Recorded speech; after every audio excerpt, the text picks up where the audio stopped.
Hello, fellow nerds. Today I'm going to be comparing the Galaxy Watch 6 Classic against the Samsung Galaxy Watch 3. And I've also added the Samsung Galaxy Watch 5 44 millimeter because I think this is a watch that is almost as good as the other two and you can get it for a really fair price. So to start off, if you're looking to purchase these watches, I'm going to just kind of show off their physical features really fast so that you can kind of make a decision.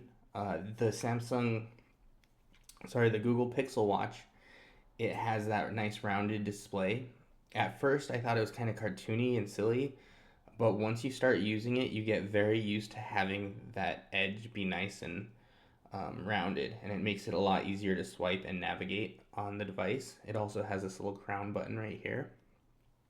And they have a new proprietary watch band system, which it looks really good, but you have to buy the watch bands from them. So that's something to keep in mind if you do have a lot of watch bands from other companies. You can't use them on the Pixel Watch 3. Also, another thing to notice is their charger. So they still have little pins on their charger, which means if you line it up wrong, it doesn't click in. So you have to get it exactly right, which is really annoying. I mean, it's not like a deal breaker, but there are no other charging options currently, so you have to use this charger. For the Samsung Galaxy watches, they come with this little puck charger. It's magnetic. You can put your watch on however you want. And they also offer this charger. They have it just by itself, or they have this duo version where you can charge your watch and your phone, or your phone and your buds. And it's really great. It actually has a fan inside of it, so it charges quicker. So that's definitely a big plus for the Samsungs. Um, it just it just feels so much better. It's such a better design. And if you are looking at getting one of the Samsung watches, I'll just show off some of the features. So this Galaxy Watch 6 Classic, it does have a rotating bezel, which is really cool. You can go through your tiles using it. It also has a larger display than the Galaxy Watch 3. The Galaxy Watch 3 has a 1.41-inch display. The Galaxy Watch 6 Classic has a 1.47, and you can tell there's a difference right here. And so these two displays are much closer in size. This one's 1.39 and this one's 1.41. So basically both about the same size. So if you're paying a premium price, this might be the watch you'd want to get. The only thing I don't like about it, and I didn't even notice it until I got the Watch 3, is that when you're swiping, you're going to be hitting that bezel. And also, it's a chunky boy when it's on. So, this is a pretty thick watch. Um, I work in a lab, so I'm actually sticking my hand into things a lot, and the bezel will rotate if it bumps up against something. But that could also be a plus because it can protect the screen. So I've had this watch for about a year now, and the screen looks pretty great.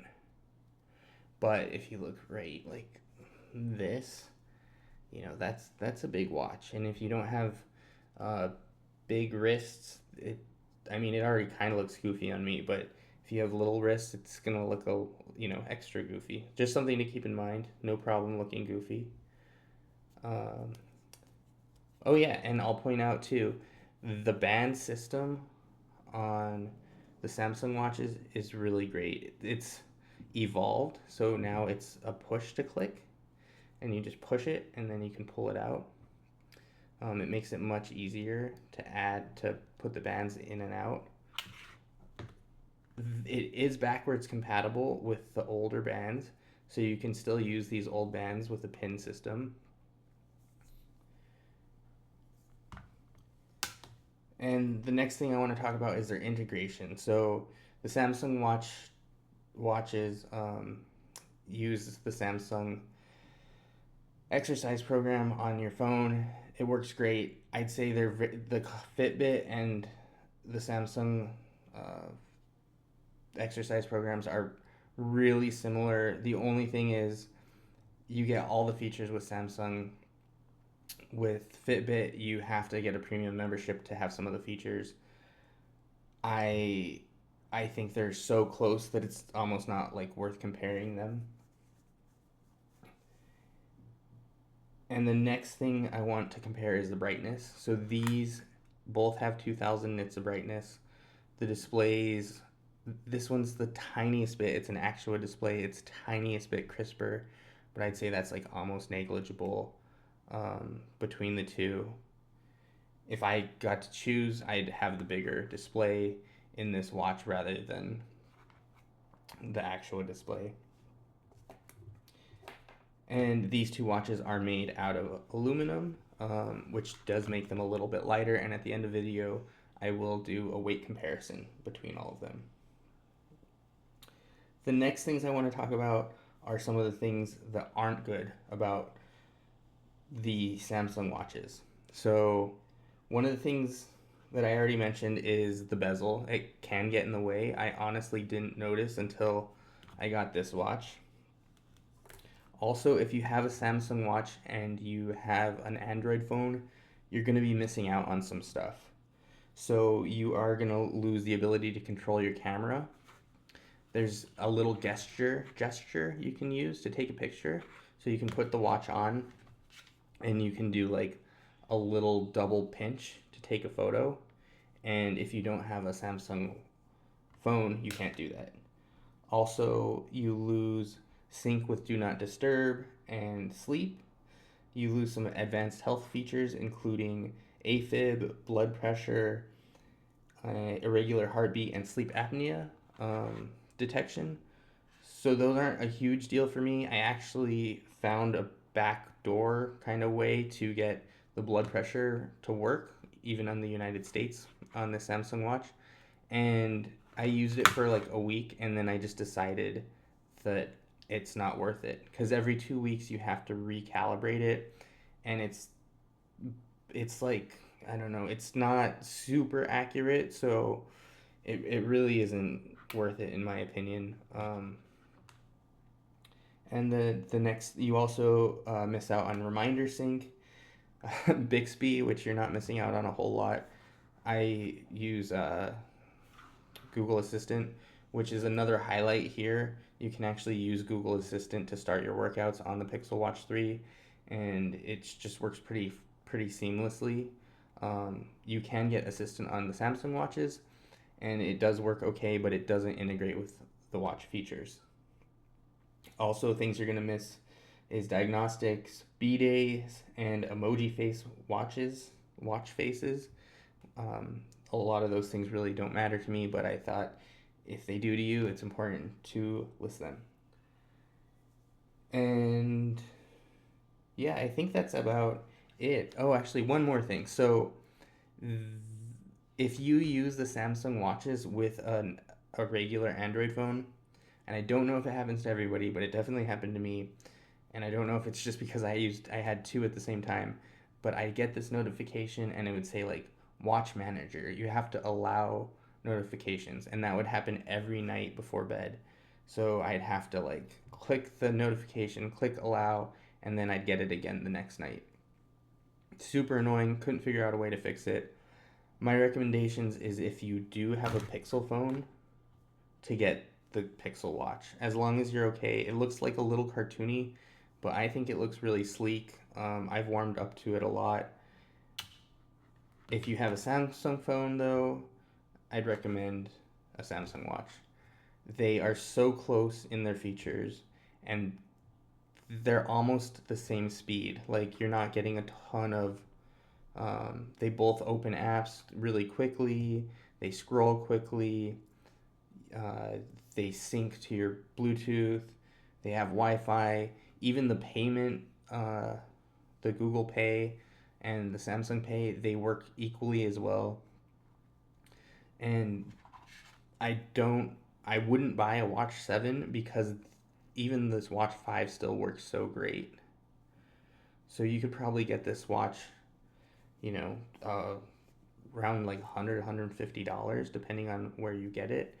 And comparing it to this watch, which was around 300, and this watch, which can go as high as $500, you're not missing out on very much at all getting the Watch 5. It's still really quick.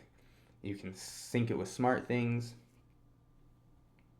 Yeah, they're all really great watches, and if you don't need the little bit extra features, a little bit bigger screen, and you don't want like a big thick watch, this is great. I used to use this for exercise and sleep, and I actually prefer it to the Pixel Watch 3 for those activities.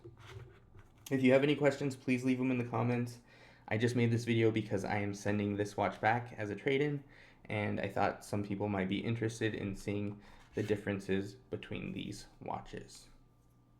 And the last thing I will do is a weight comparison. This feels much heavier, so let's just see what the weight difference is between these watches. Okay, so here is the Watch 5, and I'll take the bands off of them.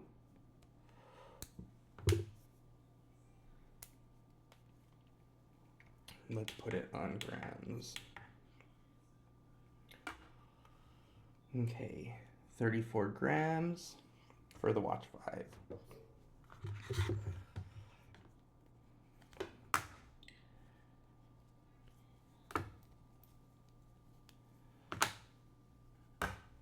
Okay, big difference, 59 grams. It's a heavy chunky boy. And let's see for the Pixel Watch. And this is actually kind of interesting to see how these slide out. So at first it's really hard, but you push this little button down and then you slide it out sideways. So it's kind of a weird system. 37. So I do like the Pixel Watch is a little bit lighter. Before I had it, I didn't realize how heavy it was. So hopefully this video helps. Thank you so much for watching. If you have any questions or comments, please leave them down below. And I appreciate you watching my content. Let me know if there's any other videos you'd be interested in me making. Thank you very much.